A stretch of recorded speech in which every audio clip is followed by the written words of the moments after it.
Turning back to our coverage of Bolivia's elections, we are joined by Miguel Figueroa, the president of the Canadian Peace Congress. Hey, Miguel, thanks for joining us.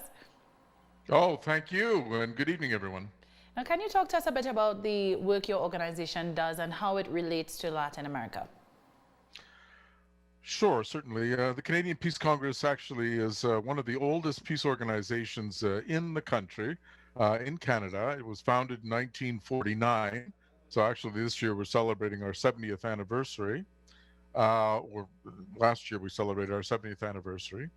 Um, and as a peace organization, we are not just in favor of peace, but we think it's our responsibility to identify the source of the war danger in the world today. And we consider that to be US imperialism and its allies, including the role of the Canadian government itself.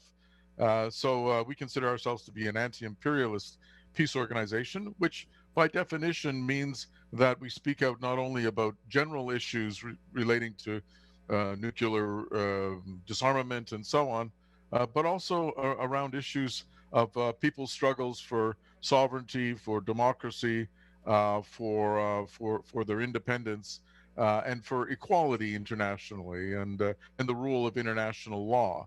So obviously, what's happening in Latin America is, of course, a particular concern to us. The the regime change agenda of Washington with respect to Venezuela, the role of the big powers, including Canada, by the way, in the constitutional coups which have taken place.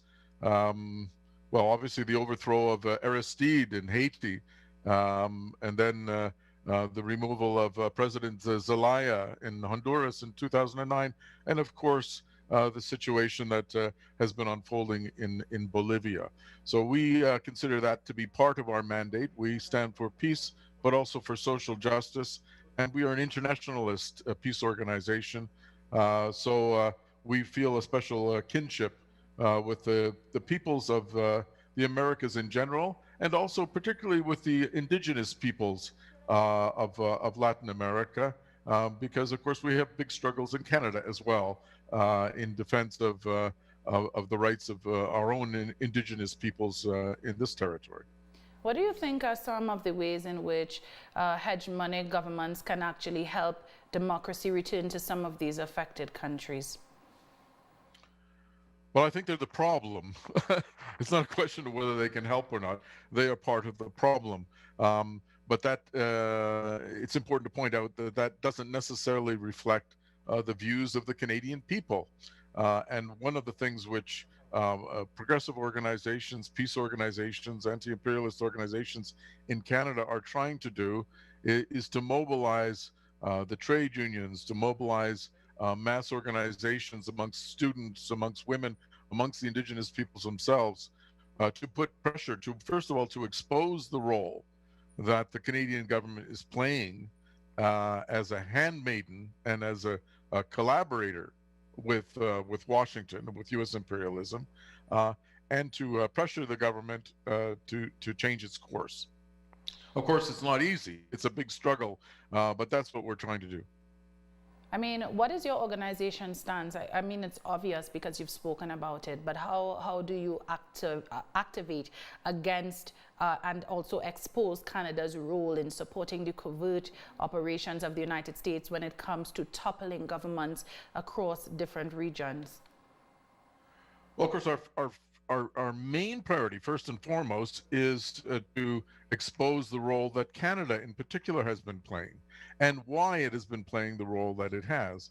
Let's take the case of Bolivia, for instance. I think that most people in the Americas are well aware of the fact that Canada is an imperialist country in its own right, and particularly in the financial sector and in the sector of natural resources, and particularly in terms of mining. Canada is the largest has the largest mining industry in the world, and it has the most assets in the mining sector in the world. it's in the order of $270 billion that Canadian companies own and control. And interestingly, over two-thirds of that 270 billion is not in Canada. It's in other countries. There's some in the United States. There's some in Africa, a bit in Asia, but primarily it's in Latin America itself. In countries like Brazil, Argentina, Chile, Colombia, and they have been expanding their activities, and they've been engaging in anti-worker assaults on trade unions in these countries. They've been fouling the environment at the expense of the peoples in these communities. The peasants in these communities have been destroying farmland and so on, and they're doing it for profit. It's a straightforward circumstance. The problem is that the Canadian government, acting in league with these transnational corporations, these big monopolies, has been trying to facilitate this plunder. And so Canada's attitude, for instance, towards Venezuela and the role that it's been playing in the Lima Group is part and parcel of, it's not just an ideological question, it's not just a political question, it's an economic question. And so one of the things that we're trying to do is to expose the basis for this Canadian policy, which is something which serves the interests of big business, but it isn't in the interests of the majority of the Canadian people.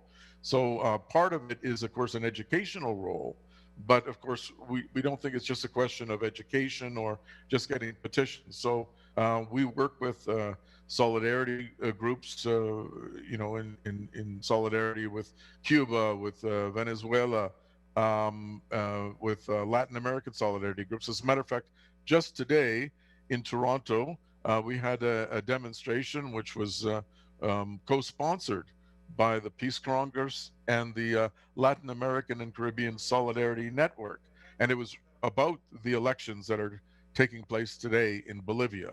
And so there was a lot of discussion there and actions that we plan to continue to take in solidarity with the struggles of the Bolivian people, not just for democracy in general, but for their democratic rights to determine their own future, to decide their own policies with respect to their natural resources, with respect to the environment, with respect to the social needs of the people, whether it's literacy or healthcare and so on and so forth.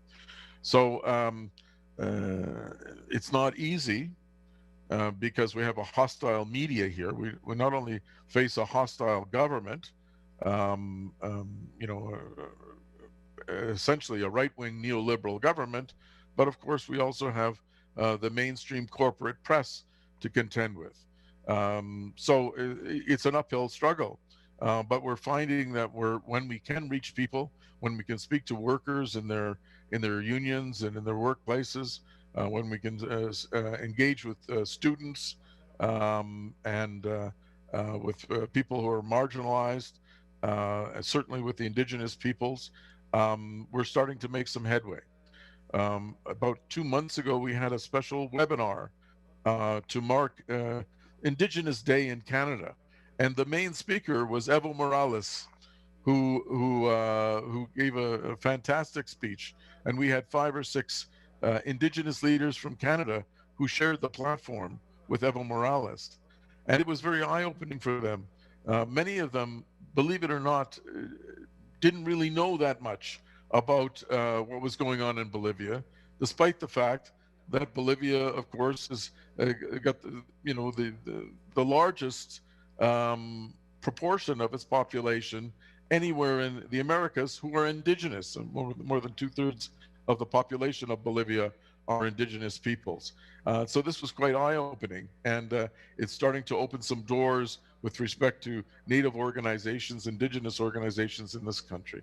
So it's an uphill battle, but we're making progress. I mean, you mentioned Canadian mining companies and their role in last year's coup, which came soon after the first industrial lithium mines were inaugurated by Evo Morales himself. Who has benefited the most since the coup, and what can they expect to lose if the MAS were to regain power? Well, it's interesting that shortly after the coup, not only the responses of government, but the responses on well, Bay Street. It's our version of Wall Street. It's the big stock market and capital markets in Canada, based in Toronto. Uh, the response was that this was a very positive thing, and that their outlook for Bolivia is that it's a high risk, but also a high reward location for investment. Now that Evo Morales is out of government and there's the Anez interim government was put in place and so on.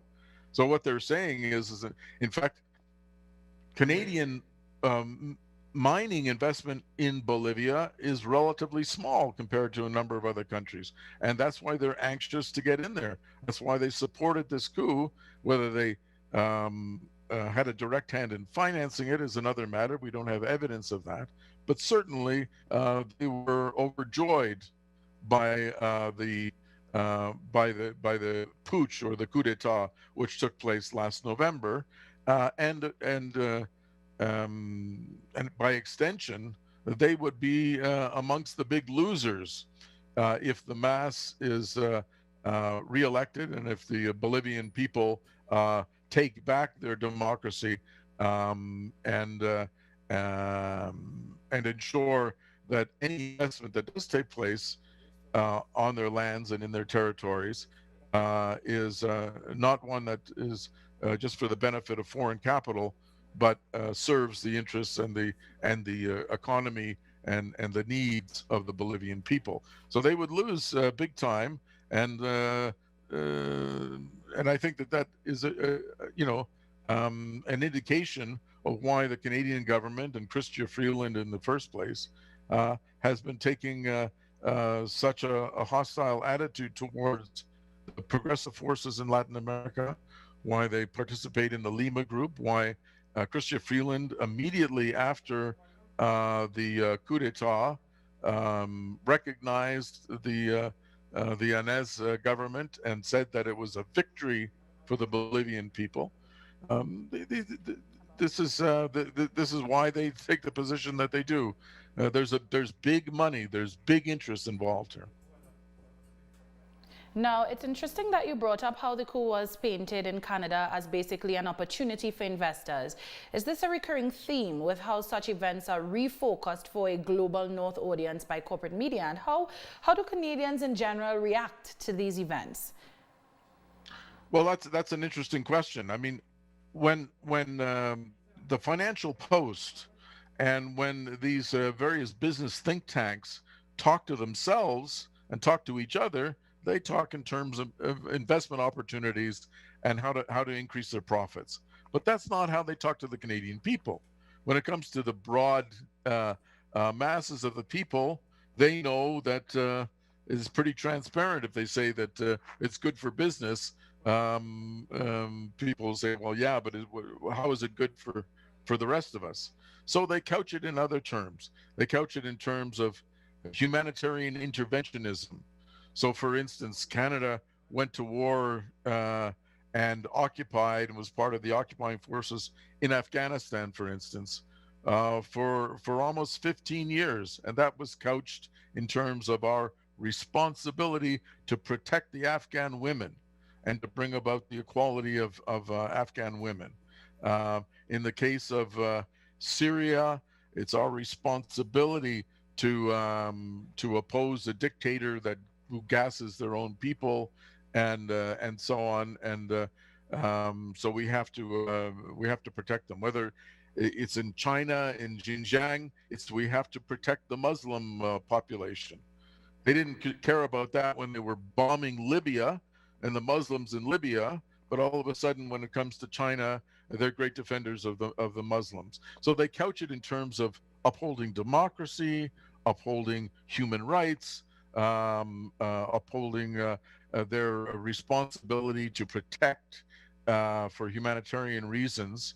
But this is a pretext. This is a cover, and it's a pretty effective cover. It confuses a lot of people, and that's the big challenge that we have, is to expose that and get at the real reasons why the foreign policy that the Canadian government is pursuing is what it is. And how does media really report on these issues of human rights violations in these countries? What are your thoughts on that? Well, I mean, first of all, it's very selective. It's interesting that that they would make a very big deal about the repression of protests, peaceful protests, in a place like Hong Kong, for instance, where after months and months of protests, I think one or two people died. But when hundreds of people are dying in Haiti, or in places like Bolivia, the press is completely silent about it. And so it's not as if they're miscovering it; they don't cover it. There's a wall of silence, and the only way that Canadians can find out what's going on in a number of these countries, um, Saudi Arabia, for instance, and the crimes that have been committed against Yemen. Um, there's very little coverage in the mainstream media about this. And so that's, in fact, what, in a small way, given our limited resources, that's what we're trying to do, is to break through that silence and to expose the hypocrisy, utter hypocrisy of the government's approach and their so-called humanitarianism. Speaking of hypocrisy, not only is it hypocritical that they would do certain or take certain actions and then condemn another country for doing the same, but also the silence that occurs when incidents take place in their own countries. For example, Black Lives Matter's protests in the United States. There has been virtual silence by other nations, other Western countries, but as it relates to that incident, police repression, not only that, but brutality against people protesting and calling for their rights to be respected. So what are your thoughts on that, especially because neighboring Canada, where you are located right now, has said nothing about that issue? Well, I mean, the government has expressed concern, and that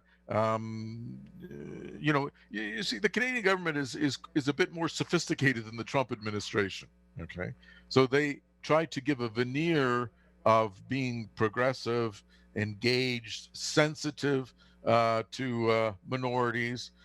They come out and sponsor, anti-racism programs in the schools and so on, which, by the way, is not a bad thing. It's a good thing. But the fact remains that in Canada, for instance, there has been a legacy of not just decades, but centuries of genocidal policies towards the indigenous peoples of Turtle Island, of this territory. Residential schools, the theft of their lands, of their resources, and so on, to the point that even today, in a very advanced country, industrialized country like Canada, very rich in natural resources and so on, and by the way, also the greatest reservoir of fresh water in the world.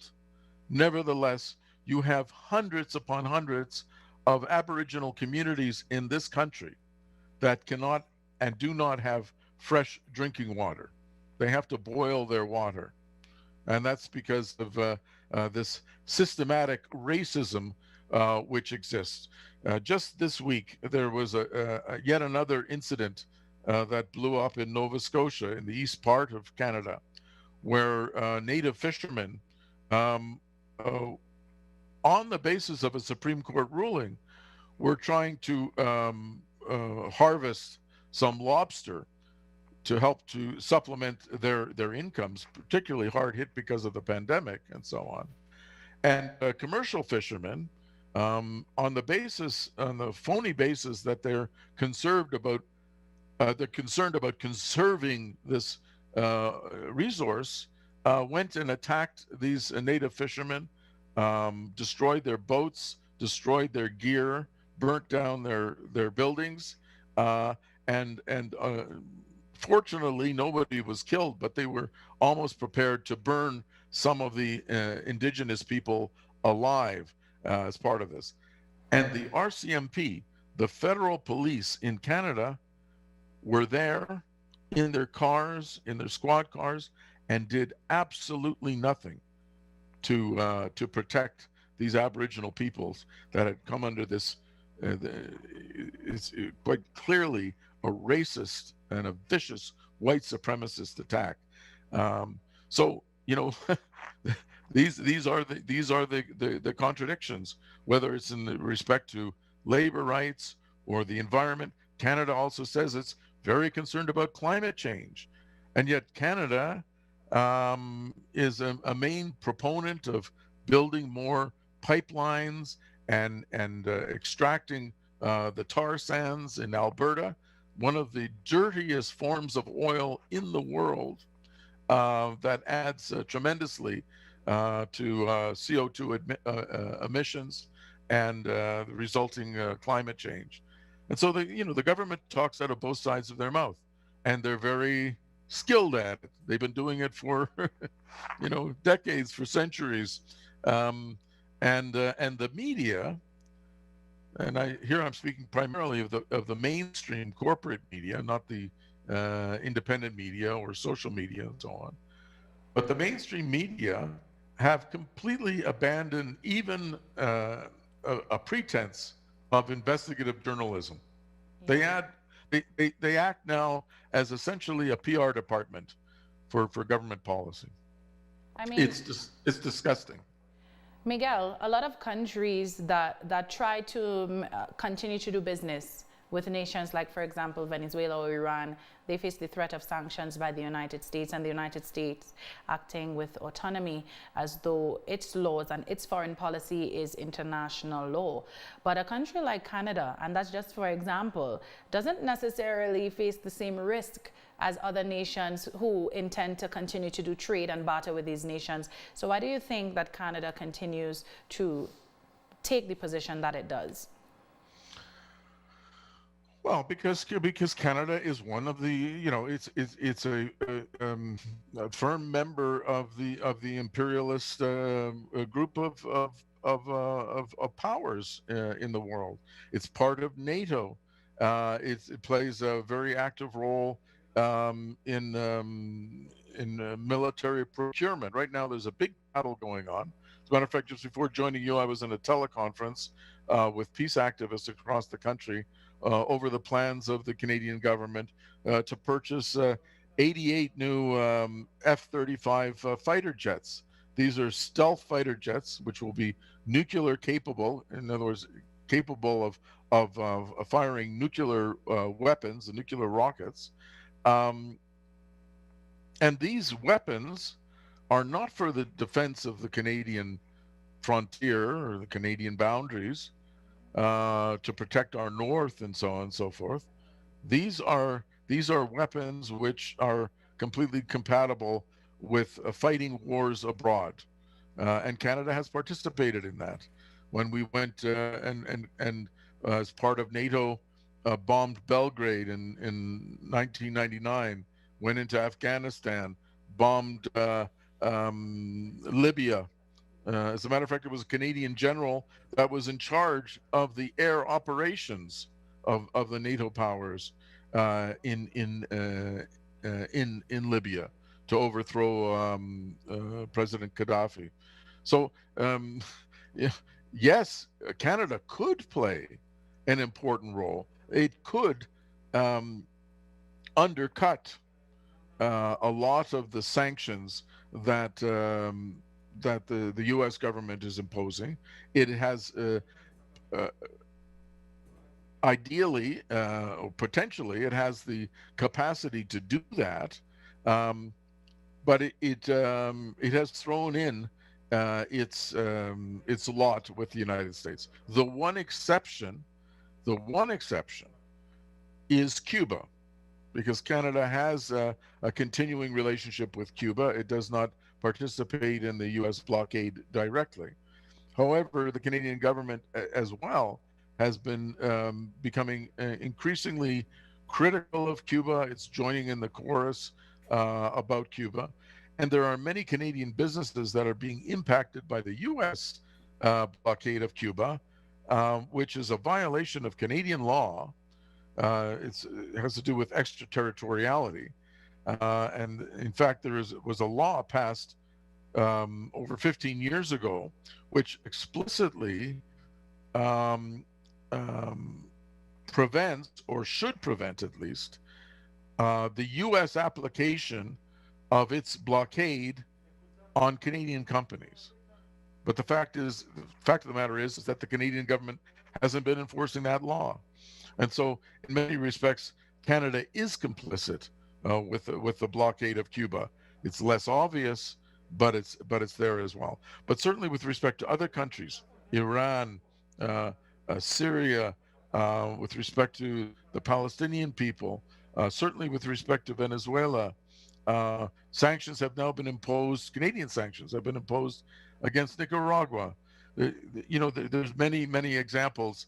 The list is not as long as the U.S. I think the U.S. has sanctions against some 39 countries, but Canada has sanctions against 19 of those countries, including the Russian Federation, including against China, and so on. So, yeah, I mean, you could say that Canada is not as bad as our southern neighbor, but it has essentially thrown in its lot with Fortress America. And this is something which, when we talk to ordinary Canadians, people disagree with that. They say, why are we doing with what Donald Trump is doing, or with what the U.S. Congress is doing? Um, they don't want to see Canada playing that kind of role, but they feel disempowered. They feel that regardless of what governments say before election time or during election campaigns, that they just aren't going to listen to the Canadian people, and so that's part of the frustration. And of course, ordinary working people are confronted with real problems right here: unemployment, a lack of social services, concerns about the Canadian environment, and what have you. So foreign policy tends to get less attention than issues at home. Turning for a bit to the topic of imperialism and how it affects indigenous lives, how do you think Latin American nations can break the bonds of dependence with organizations such as the OAS, which was instrumental in last year's coup in Bolivia? Well, in fact, if we go back over the past 20 odd years, or back to 1999, with the election of Hugo Chavez in Venezuela, that process began to unfold slowly, but it gained momentum with the formation of ALBA, with several other initiatives that were taken to create the conditions for the peoples of this hemisphere to essentially stand up to the dictates of U.S. imperialism, of Washington. Um, and I think that that's one of the reasons, of course, why we're seeing this pushback. For a decade or more, the United States was so preoccupied with what was going on in Iraq and Afghanistan and elsewhere that they, to some extent, put their campaign to turn back the clock, if you will, in the Americas. They put that on hold. But certainly over the past several years, it's quite clear that what's unfolded is a coordinated campaign in country after country you know, in Central America, in even in Mexico itself, certainly in Brazil, in Chile, in Peru, etc., uh, Colombia, uh, directed at weakening the progressive forces, people's forces in Latin America, and undermining the material base for that movement, which was Venezuela, the other countries of ALBA, both in the Caribbean and in Latin America. And they have been disturbingly successful. The most recent, of course, being Bolivia itself, and the tremendous pressure that's being brought to bear on Venezuela and increasingly on Cuba. So the tides have turned, but what goes around comes around, and we remain confident that that that this can be reversed. But what it'll require will be not just change of government, but a real popular revolutions which take control of the resources, the state, the apparatus of the state, which means the armies, the courts, and so on and so forth, to ensure that they are put at the disposal of the people and not the elites, not the oligarchies.